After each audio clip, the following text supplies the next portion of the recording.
everybody. Hey, good afternoon, or Yeah. I guess good evening. And everybody, like to Hey welcome you to the general government meeting. May we have a roll call, please? Certainly. Good evening, everyone. Councilmember Dennehy. Here. Councilmember Maloney. Councilmember Smisher. Here. Councilmember Stein. Here. Councilmember Tracy. Here. Councilmember Worthington. Here. Mayor Pro Tem Hamrick. Here. Mayor Troutman. Here. Thank you for that. We have on our agenda this evening, presentations by EPA and CDPHE concerning the Cotter site. Ryan, was there anything that? No, just introduce Brent Ingersoll and Brent Campbell. They both reached out asking to give this presentation tonight. Okay, and so make sure you introduce yourselves, guys, when you're ready to go, which is now. All right, I'll introduce myself first. This is Paul Stoik with US EPA. Yeah. Brent, Good- do you wanna good introduce yourself? Sorry, Paul. Good evening, everyone. I'm Brent Campbell. Nice to meet you. Turn over to Alex. Hi, everybody. My name is Alex Hedgepath. I'm the CDPHE project manager. Hi, everyone. I'm Brandon Ingersoll. I'm the CDPHE Community Involvement Coordinator. Thank you all for being here tonight. And which one of you is going to be addressing us first? This is Paul. I have a presentation. Do I have the ability to share my screen? Yes. Okay. All right. I'm going to pull up the presentation now.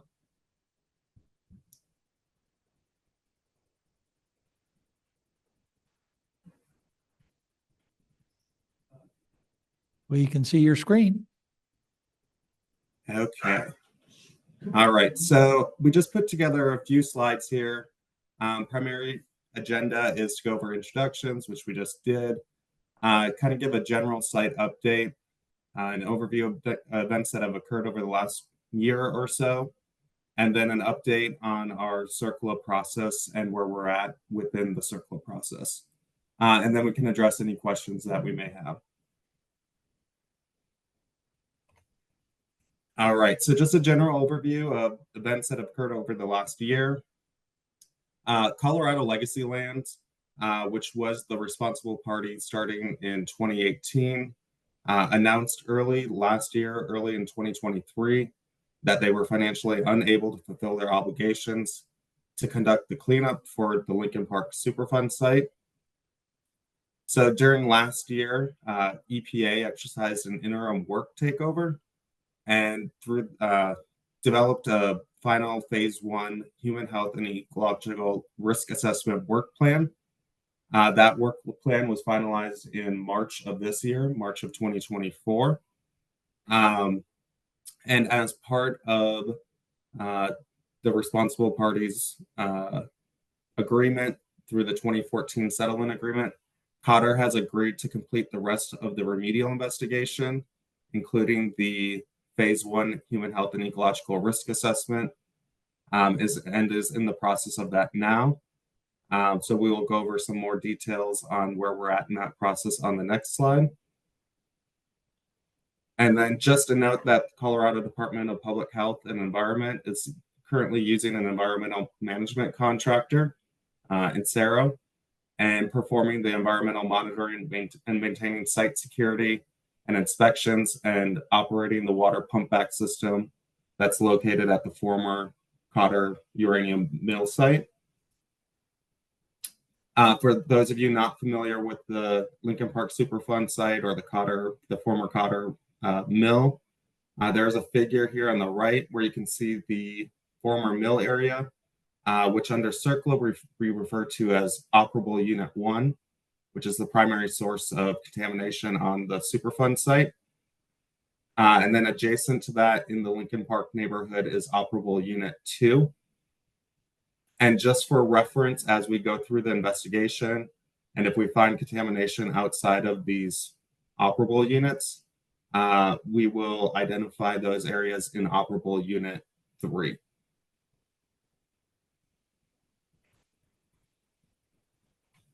All right, so more specifics on an update on where we're at.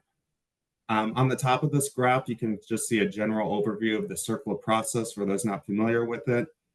The remedial investigation, which is the current phase that we're in, identifies what risks are at the site and where those risks are, kind of defining the site boundaries.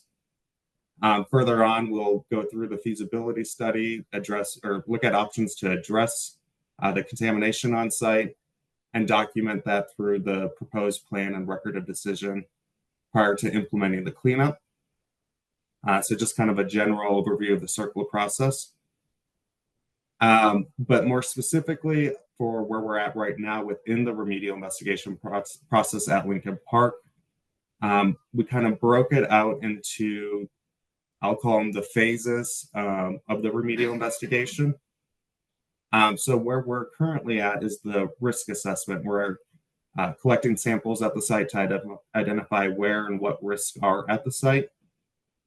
And Cotter, the responsible party at the site, is or has submitted a draft risk assessment quality assurance project plan, which will identify where they're going to sample and how they're going to sample to gather information to conduct the risk assessment at the site. And we expect that sampling to occur sometime later this year. The draft that Cotter submitted to the agencies and is also currently available for public review was submitted earlier this week on July 8th, Monday. And then following that risk assessment work plan, the next phase will be for operable unit 2, which as a reminder is the Lincoln Park neighborhood, and operable unit 3, which is any areas identified outside of the current Lincoln Park boundaries. Cotter is going to be submitting a work plan to identify the sampling needs to determine the nature and extent of the contamination at those 2 operable units. And Cotter will be submitting that in the fall of this year. Right now, we anticipate to receive that by agencies in September, and that will also be out for public review. And then the final phase of the remedial investigation will be for operable unit 1, the former mill area. And Cotter will also be submitting a project plan later this year in the winter, approximately November timeframe, to identify the sampling requirements at operable unit 1. And all of this will feed into a risk assessment report, which the Environmental Protection Agency is responsible for to identify those risks at the site, and then a final remedial investigation report. Paul, are you open to questions as we go along, or would you like us to hold them until the end of the presentation? We can go we can take questions as we go, because this is the last slide that I have. So does someone have a question? Yes, Emily. Hi, and thanks for being with us this evening to all of you there online. I wondered if you could say a little bit more. We see on this chart that you have up now, and of course the Community Advisory Group has seen this also in the past. We see that as part of that remedial investigation process, the UFP QAP, as we like to call it, which is the Quality Assurance Project Plan, shows up multiple times. It shows up in regard to that first line, the risk assessment, and that's what was just submitted earlier this week. Then it shows up again with the second line for OU2 and OU3, and then that third line regarding OU1. Could you just say a little bit more about what we can expect to see in each one of those 3 QAPs? Because we have certainly understood for a long time that they're pretty important documents. They're going to lay out the specific details of the sampling that's going to take place. So if you could, like if we think as we start to review this QAP that was just released this week, if we think there's things missing in that document, is it possible that it's just going to show up in a later QAP? And maybe if you could just distinguish among those a little bit. Sure. So these QAPs are meant to be comprehensive of the entire project requirements. So they include the things like the quality assurance measures that will be in place to ensure that the data is correctly collected. They also include things like the analytical methods that will be used to collect the samples at the site. They also have what's called data quality objectives, and those objectives are specific to that quality assurance project plan. So what are the objectives of the work that's to be conducted? So for example, the risk assessment quality assurance project plan will have objectives specific to gathering data at the site to identify the objectives to conduct the risk assessment. The difference between that one and the operable unit 2 and 3 remedial investigation and background study is that the objectives of that specific quality assurance project plan will be to determine the nature and extent of the contamination at operable unit 2 and 3, as well as gather background information. So I guess I would kind of frame it as they're all independent, and they're all specific to the objectives of what the data collection needs are for that specific objective. Does that make sense? I think so. I mean, there may be others that have more questions since Amy, I'm did fairly you- familiar with this. Did you have a question? Yeah, I was wondering a couple of things. You had mentioned that investigations would be done to see if there was an OU3. I'm wondering where those samples will be taken, and at what phase in this process those samples will be taken so that we can better understand the overall geographic area that's been impacted. Thanks. Yes. So good question. So operable unit 3 currently is focused on areas that may have had like ore transfer stations. Some of the areas identified were like the 4th Street Depot, where ore may have been shipped in, or roads where uranium ore may have been transported on, and there may have been a release in the past. Right now, we don't know enough information about if there has been a release there or there's currently a risk at those sites.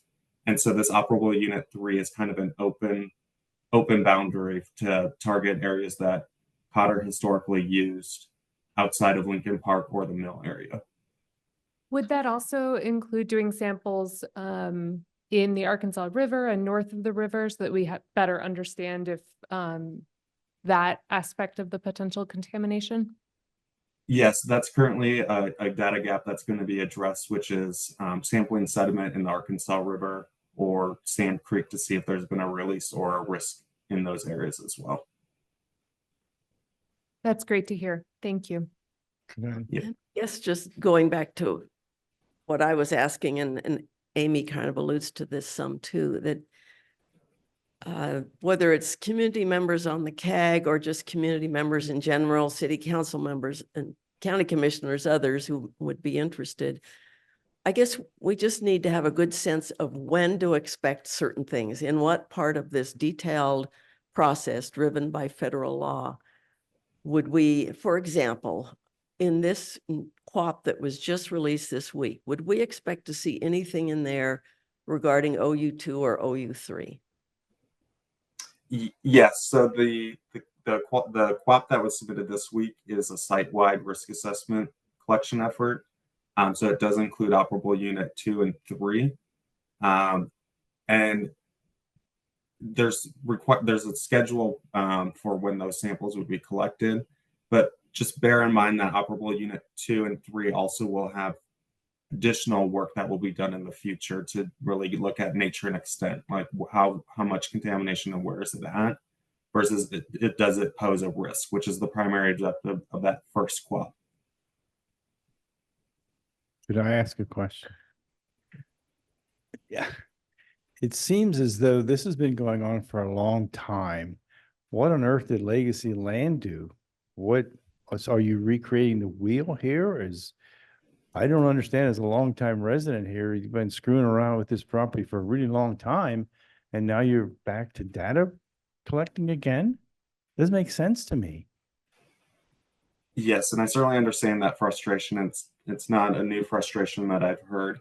I will say we're not restarting the wheel, though this is a more comprehensive effort for Cotter to complete the data gap analysis and the draft report that Colorado Legacy Lands had put together. So this isn't a new plan, and we're not reinventing the wheel, but it's a way to more I would say comprehensively finally close this out through the Superfund process. Is this going to lead to that? You talk about a final report that is conclusive, or is there another agency now? Then we'll have to pick it up and touch it and go on and do something. I think we need to work toward a conclusion on what it would be and finalize it and fix or cordon off that site. Is that where we're going, or is there another group besides the EPA that's gonna have to come in and do something? Well, so EPA and CDPHE, the state of Colorado, are looking at this through the Superfund process, but also through the radiological license for the Cotter Mill. Eventually, very long term, there may be a potential for the Department of Energy to maintain the site for the long-term actions. But what we're doing right now will address the Superfund or the CERCLA process. And EPA and the state of Colorado are the primary agencies that will be responsible for that. So this should be a conclusive and comprehensive effort to finally get the site with the data needs that are required to address it through the CERCLA or Superfund process. I'll jump in here and ask a question, and then so this is John Hamrick. So my question is, first a little bit of a statement. We know the EPA has been active at the site for way more than 40 years, including sampling for nature and extent of the contamination. As part of that, as part of the CERCLA process, data summary technical assessment was made. Is any of EPA's previously collected data sufficient to make decisions on the site? Short answer is yes. So there was a 2002 record of decision for the Lincoln Park area that determined that there was enough information that there was no further action needed for the soil in Lincoln Park. So I can't speak to what happened between 2002 and now for the other operable units. But the process that you're looking at right now will fully and comprehensively look at groundwater, soil, all of the media that may pose a risk at the site, at all the operable units, and really refine those boundaries to finally close this out through the Superfund process. So as I understand what you said, basically none of the 1980 data is suitable for use today. Is that correct? I can't make that determination just on the spot, but that is something I could look into. I know there is a full data gap summary report that Colorado Legacy Lands had put together to really determine what previous data was collected and could be used to inform this current remedial investigation process that we're looking at. Well, I would just note that here we are plunging ahead with collecting more data without apparently fully utilizing the historic record that exists, which is concerning. We have some other questions. I think Amy, perhaps you're next. One follow-up question kind of along the vein that Mayor Troutman and Mayor Pro Tem Hamrick were asking. What do you envision the timeline of this being? What approximate month and year will we get the site-wide final remedial investigation report? And then typically, once you have that report, how long will it actually be until we get to closure of the site and kind of full remedial report implementation? Thanks. Yes. For the first part, I would estimate we're going to need at least a couple of years of data to get to the final remedial investigation report.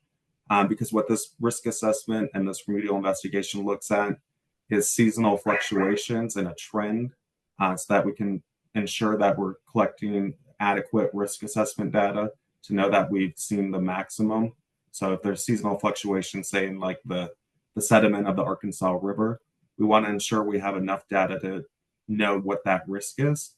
And so right now I anticipate probably a minimum of 2 years of data collection before we can adequately address all the information needs to finalize the remedial investigation report. And then generally, every Superfund site's a little bit different, but the feasibility study should take approximately, I would guess, a year. I'm just giving rough timeframes to realistically set the expectations. So we're looking at a proposed plan, 3 or 4 years from now. But in the interim, if there's any information that's collected at the site that notes that there's an immediate threat to human health or the environment, there are other actions that could be taken. Just to make sure I'm understanding, so it would be approximately 3 years before implementation of cleanup actions or implementation of the remediation would begin. Is that accurate? That's accurate. I would say that's a realistic time frame for when we should expect the implementation to be recorded and finalized. And typically, how long would you anticipate implementation to take? So how long until this is actually resolved?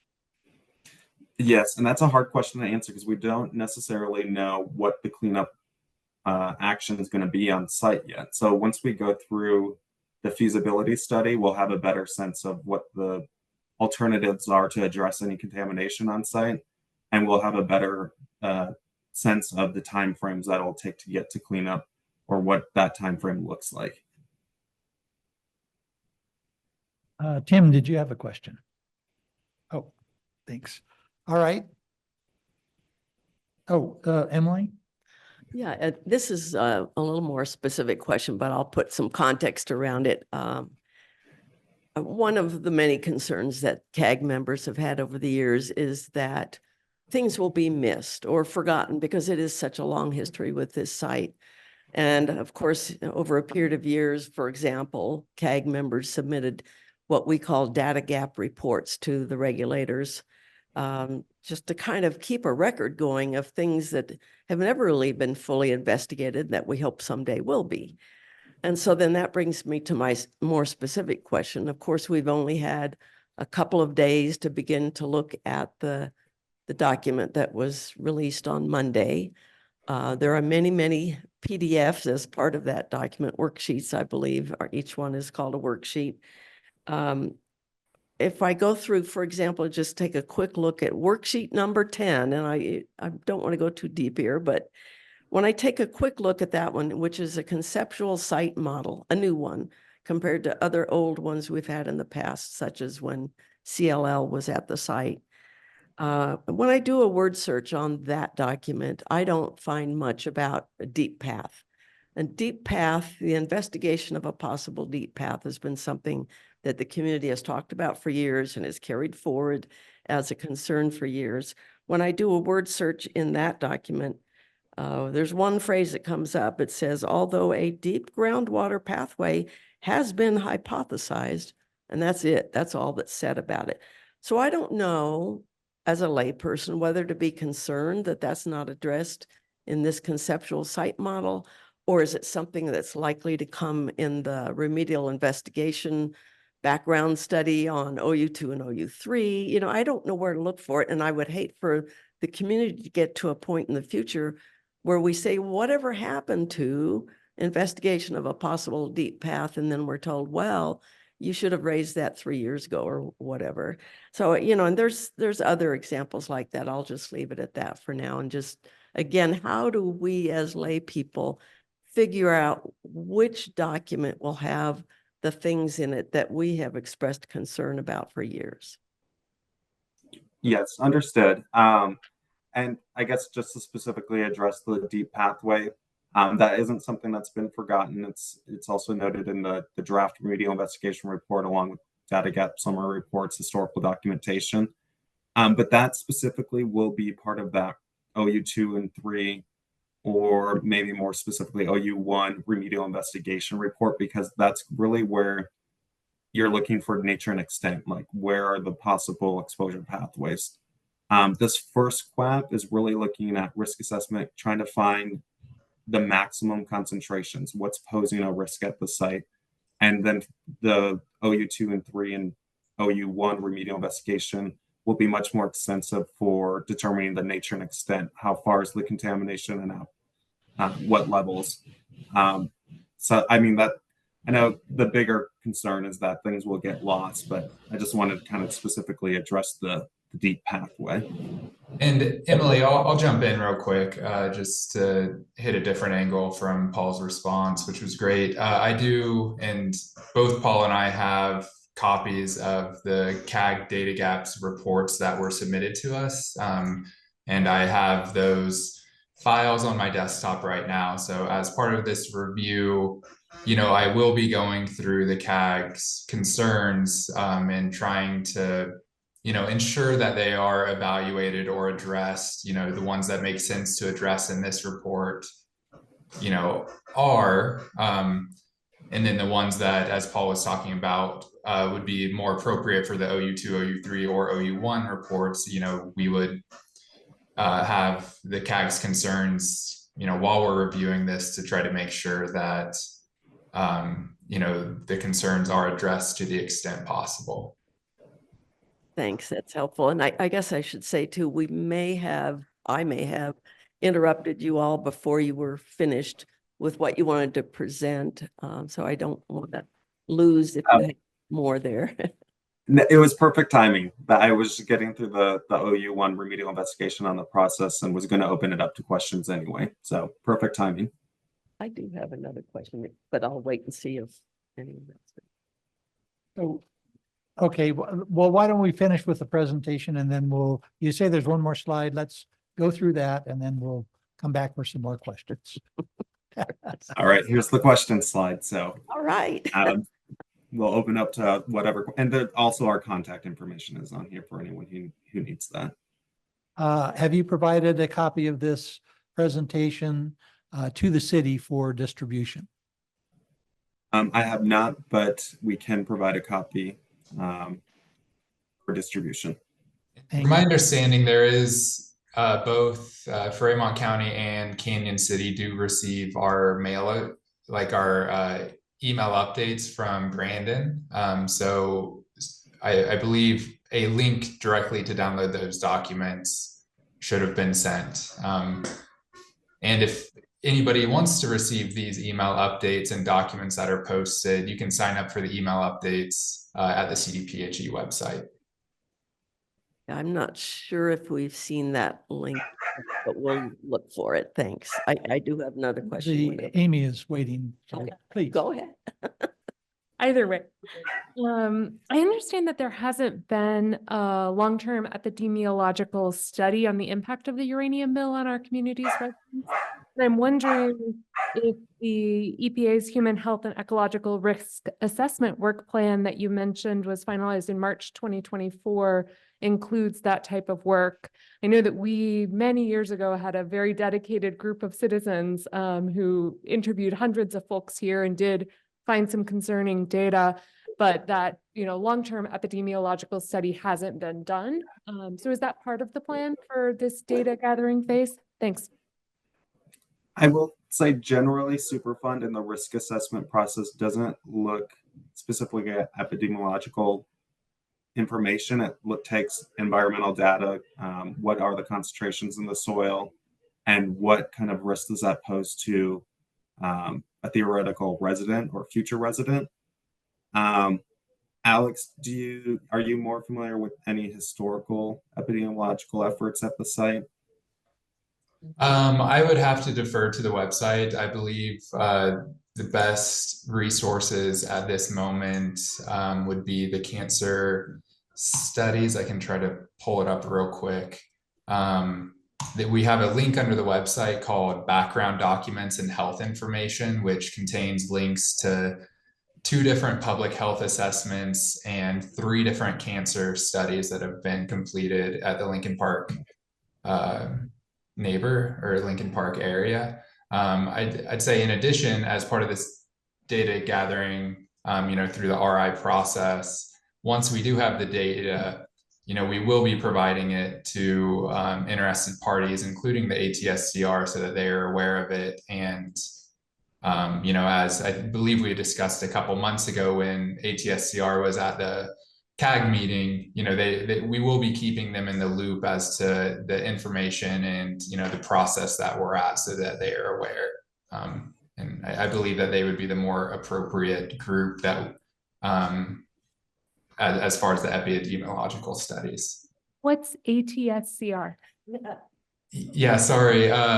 It's called the Agency for Toxic Substances and Disease Registry.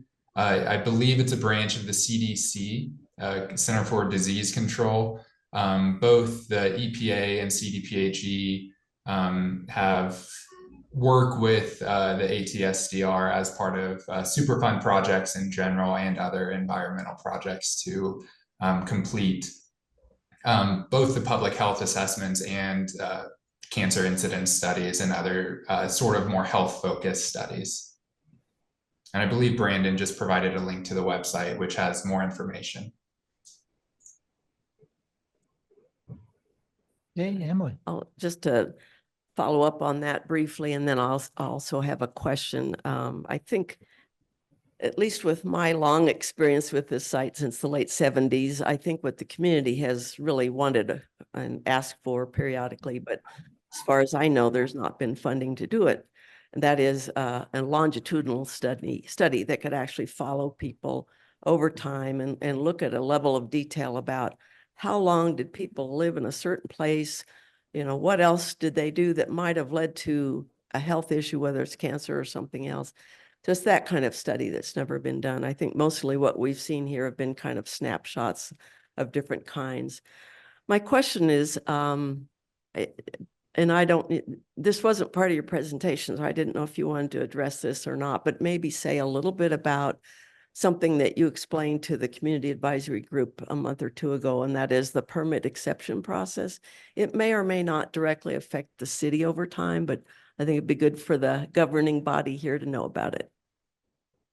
Sure, I can take that. So under Superfund law or CERCLA law, there is what's called a permit exemption for actions that are performed as part of the cleanup and specific to the cleanup and specifically on the Superfund site itself, solely on the site.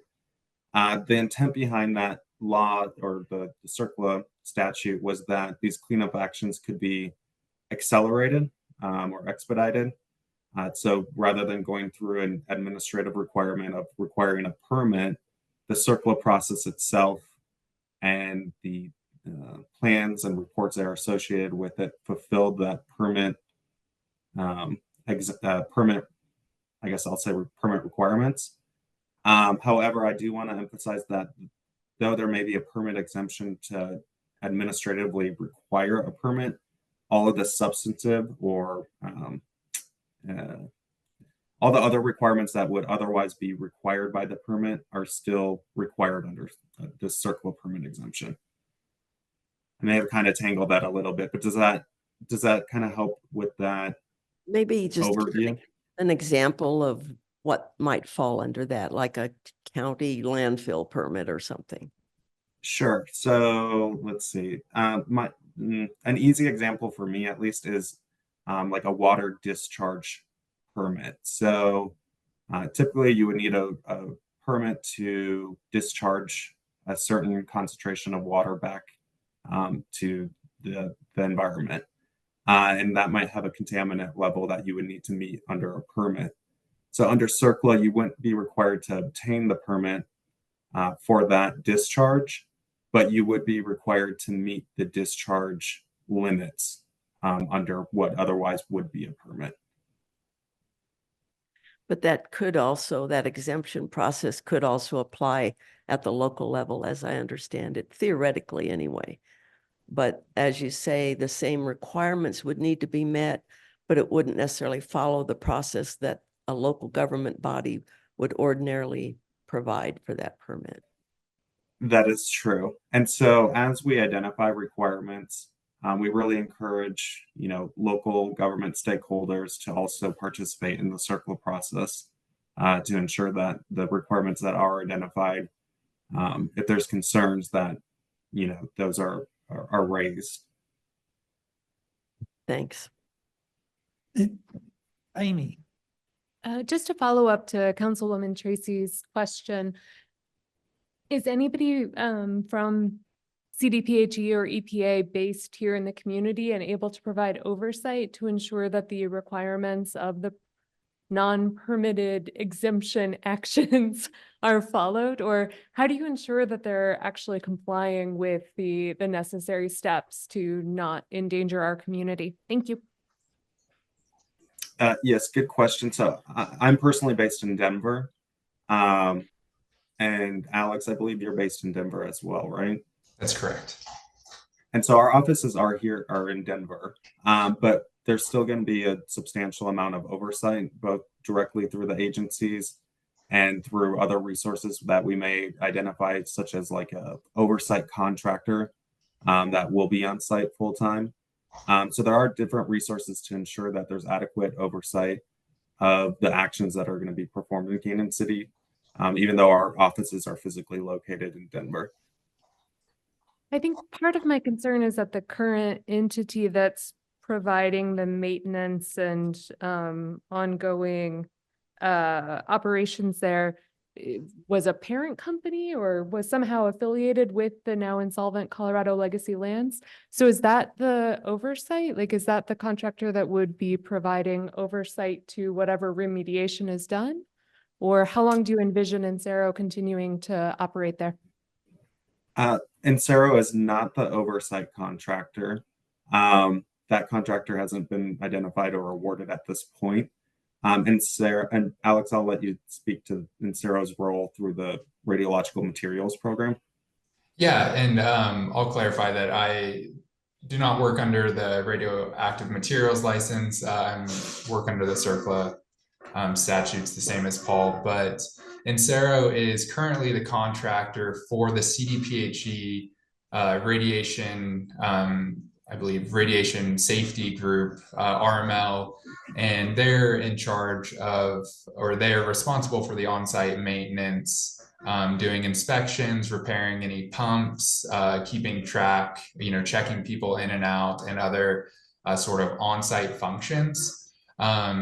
So at this point, as Paul said, Insero and kind of the actions of the monitoring and inspections that happen on site at this moment in time aren't really related to what we've been discussing, the CERCLA investigation.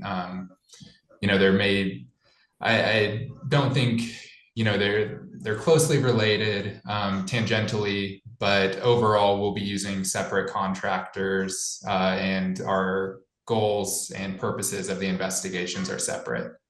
So Insero is not involved with the CERCLA investigation. Okay. If I could offer a comment that may bring some clarity to the question that was just asked and answered, but essentially CDPHE has standards. There's a qualified entity on site who performs various actions according to those standards.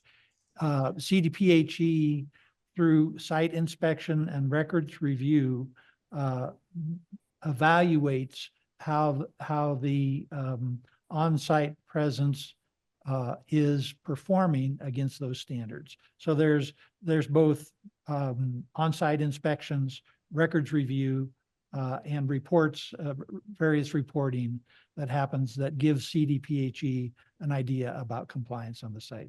Does CDPHE do unannounced inspections or only scheduled inspections? I'm not aware. The group that's here tonight speaking, we all work under CERCLA. So I can make a note of your question and we can follow up later in a separate response. Okay, thank you. I'll jump in with one more question if I can.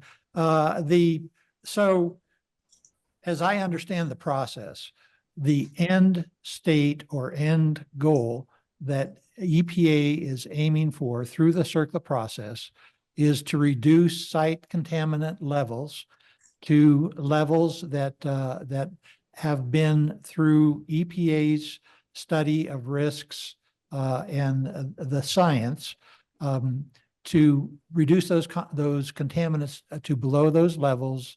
And there's some wrinkles to that, but essentially that's the end state the EPA is shooting for, as I understand it.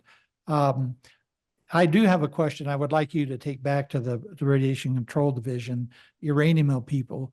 If that is the end state, and correct me if I was wrong in stating that, but if that is the end state for EPA, what is the end state that CDPHE is aiming for?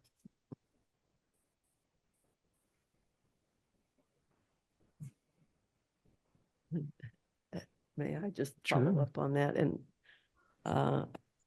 I think that's a good question, Mr. Hamrick. And I think in addition, it's worth mentioning just for the community at large and for council that in many ways, this is a fairly complex site. We have multiple things happening at once. We have the federal Superfund or CERCLA process happening at the same time that the state radioactive materials folks are trying to enforce radioactive materials license. As I understand it, and we're not going to get too deep into this because we don't have those folks on the call with us tonight. But as I understand it, when CLL walked away and said they were insolvent, that license could not, under current law, be just transferred to somebody else. And it's complicated by that. It's complicated by the fact that the property is still owned by CLL, the main site property. Although it's worth mentioning that some of those parcels, they have not been paying property taxes apparently.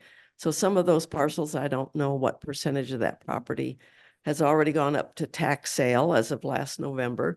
So as we proceed through this 3 or 4 year CERCLA process, there may in 3 or 4 years be a question about other players. If the taxes don't get paid and someone else, takes over the property, depending on how state law works on that. So we have that complexity. We also have the complexity, at least right now, of a contractor working for the CDPHE to ensure the license requirements are met on site. And I assume, going to have more folks on site through the federal process, whether it's contractors. We already have one contractor, Toby Wright, who's working for Cotter Corporation. I expect that there will be others. I know we've asked this question in the past at community advisory group meetings. It's like there's going to be more and more folks involved, and who's going to be the director of the show, so to speak, because it's really hard to know how that's going to play out over time. There's just a lot of different players who are going to be involved, and then there's the property ownership issue. So I don't know if that's a question that needs an answer, but I just wanted to be sure that folks understood that. I do have a further question. How were the boundaries for operable Unit 1 chosen? That is a good question. I could look more specifically into how they were historically bounded. In general, my understanding is the operable Unit 1 is the former mill area and any restricted areas associated with the former mill area. It's actually much larger than that. And it looks like someone just used a ruler to put lines on a map for operable Unit 1. And so this is a serious question, and I think it deserves a serious answer. I believe what the EPA is going to find if they query the individuals that were present working on the project when the operable units were designated, that there's not a basis, that it's arbitrary. Could you be more specific? I think this is helpful to talk about. Sure. That we're talking about some property that the city owns. We're talking, I believe, about the old Shadow Hills golf course. Is that? Shadow Hills is within it. And so Also, the there's- houses along Oak Creek Grade. Right. So that I think it's an important question to get some more information on. The one thing I'll quick add from an EPA Superfund perspective is the boundaries of the property are subject to change based on where contamination is identified. So if there is contamination identified outside the boundaries, the Superfund site extent really goes to where that contamination is. Sure. And the follow-up question then is, for the houses along Oak Creek grade within the valley, where the Cotter facility is, what contamination was found there? That's something I would have to take back and look at. Can you state specifically what the area was? Well, you can, so if you go to the map, I can give you, help you out. All right. Thanks for that suggestion.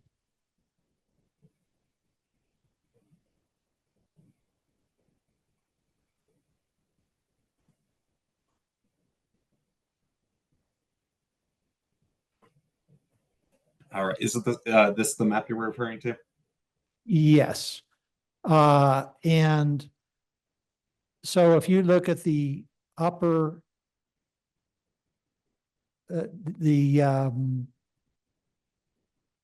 so right at the operable unit 1 boundary, the upper left, where it's curved, just down from there a little bit. So down below that east-west line that you're really close to, there are houses. And my question is, what contamination was found at those houses to include them in the operable unit 1 boundary? Understood. So the houses are within operable unit 1. It's a great question. And I'm just offhand, I'm not remembering that there's been a lot of environmental sampling in that area. I don't remember offhand what's been done at the old golf course area, or if there's been any sampling on the property that the city owns that's also kind of in that general area. So it'd be nice to know. Okay. So I can take that back to look historically at the operable unit 1 boundary determination. And it sounds like specifically there's a question regarding the housing units that are in that boundary. Yeah, anything in that area. And I don't know, City Administrator Stevens, if we can say quite kind of where the city-owned property is there.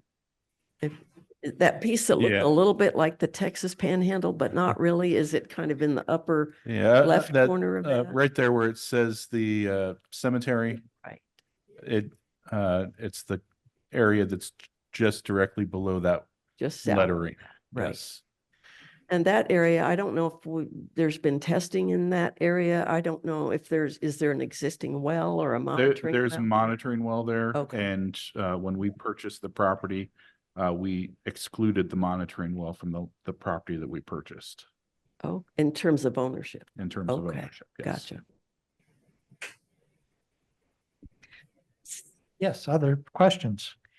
Just one additional, once we get to the final remedial investigative report, if I'm recalling the next slide correctly, and we actually get to the implementation, who is actually financially and legally responsible for that? Is that still the partially responsible party of Cotter?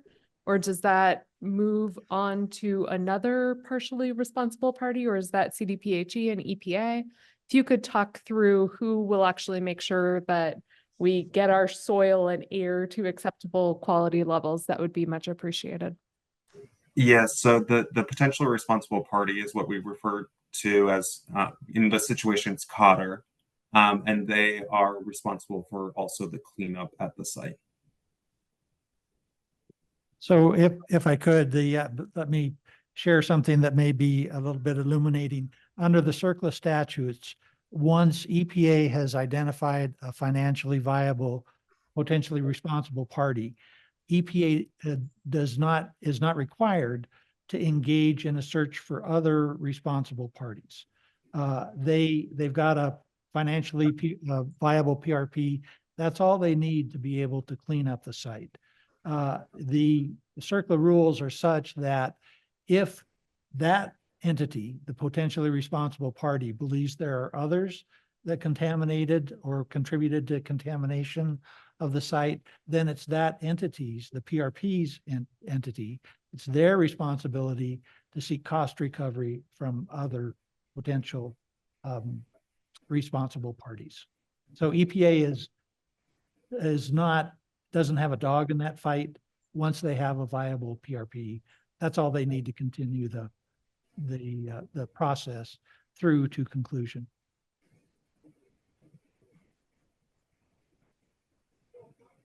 And I'm not an EPA attorney, but yes, that generally it's joint and severable. So one PRP could be responsible for the entire site and can go after other responsible parties if they determine that there's a need to. So yes. Yes, Emily. Oh, I was just wondering, we do have several folks attending in person here. I don't know if any of those folks have questions that they wanted to ask. Would that be okay for? Would you be Maybe. open to taking questions from our audience? This is for our regulators appearing before us. Yes. Sure. If anybody has a question, come on up, make sure the mic light is green and we don't see a big rush towards the microphone. Okay, any further questions? Yes, Andrea. I know very, very little about this whole process because it's been going on so long. I try to keep up with it. I go to the CAG meetings when I can. But the one thing that's concerning to me, and I'm sure you have a really good answer for this, but these people that are buying up at the tax sales, buying this land, what's to stop them from going in and say, you know, I'm going to put a housing development in here? Yes. And again, I'm not an attorney, but strictly speaking, as a property owner, they are a responsible party. So if they attempt to develop or further contaminate the site, they are liable for whatever they may do on the property still. So they become a potential responsible party. If there's any kind of information that presents itself as an imminent threat to human health or the environment, there are other actions within Superfund that we could take to limit public use of that property. But there's nothing to stop them from developing that property once they own it. I mean, they could take responsibility, someone could sue them, but it's not going to stop them from, you know, developing it and not, and then selling it to people who are unsuspecting, because that happens. Yeah, I can't get specifically into it. I'm not sure specifically for Lincoln Park Superfund site, but there are typically environmental covenants that follow the site to restrict the redevelopment of property if it's not suitable for redevelopment or if there's a risk posed on the property. I don't know, Alex, are you aware of any current environmental covenants on the property? Currently, there's no environmental covenants on the property, in large part to the RI not being completed yet. So there's no record of decision stating what the remedy is. You know, from my very limited understanding, you know, I don't believe the agencies are, I don't know. Yeah, at this point, there's no environmental covenants that I'm aware of. If I could, sorry. I'll jump in here and then I'll come to you. But essentially, Andrea, as my understanding of the answer to that question is, if a new property owner of part of the operable Unit 1 were to come onto the scene and started to conduct activities that either contributed to the spread of or contributed to exposure of individuals to contamination, EPA has the authority to issue cease and desist orders. But the problem for that new property owner is it's the joint and several liability issue. They then become liable to pay for the entire site cleanup. So anyone that consults a real estate professional would be told, don't buy. I think the complication with all of that is, you know, there isn't anything on recorded, you know, in the county clerk's office. I know that I forget whether it's 2 or 3 years ago or whatever year it was that the city acquired that property south of the cemetery with plans to use it for a specific use. I don't remember really exactly how it happened, whether it's because community members raised concern about it or what happened. But I do know that the EPA at that time sent a letter to the city talking about that liability issue. But when you're just talking about buying and selling property in the county, and there's nothing recorded on deeds or anywhere else about this issue, I think, I mean, the people who bought the tax certificates last fall may or may not, depending on their level of knowledge about this site, they may or may not know a thing about what's going on there. I don't know what the solution to that is, but I do think it's an important point. Thank you. Yeah, and I'll just chime in real quick to say that the May CAG meeting, all of the CAG meetings are recorded and posted online at the CDPHE website. But during the May meeting, an EPA attorney, Max Greenbloom, spoke to the audience and at the CAG meeting to go over the tax lien issue and kind of went into depth and answered a few questions. So that would be a great resource if anybody has questions. That video is, available on the website or on the CAG Lincoln Park Facebook group. I believe it was sometime around May 21st. Okay, a question from the audience? Sure, please. We do have a question from the audience. Hang on, she's coming to the microphone. Thank you. Thank you very much. I have always wondered and wanted to ask and see if you could talk through for me why it is that the source in operating unit 1 is not being addressed first. I liken it to someone's been shot and we're just mopping up the blood by their ankles. Why aren't we addressing operating unit 1 first in this entire process? And would you please identify yourself for our record? Yes. Thank you, Mayor Pro Tem Hamrick. This is Jerry Fry. I'm also serve as the vice chair for the Community Advisory Group. Thank you. Sure. So at this point, the emphasis for focusing on operable unit 2 and 3 was that those areas had a higher chance of exposure to the general public.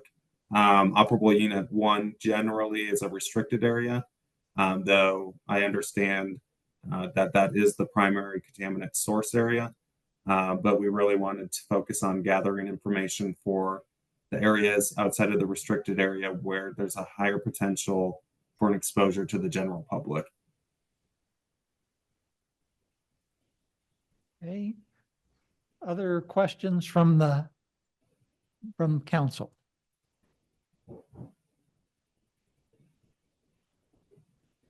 Other questions from the audience?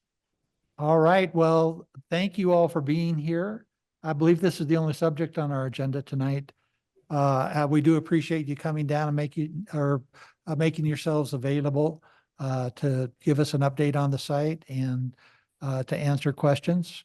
And we do look forward to some of the questions that are being, the answers to the questions that are being taken back for further information.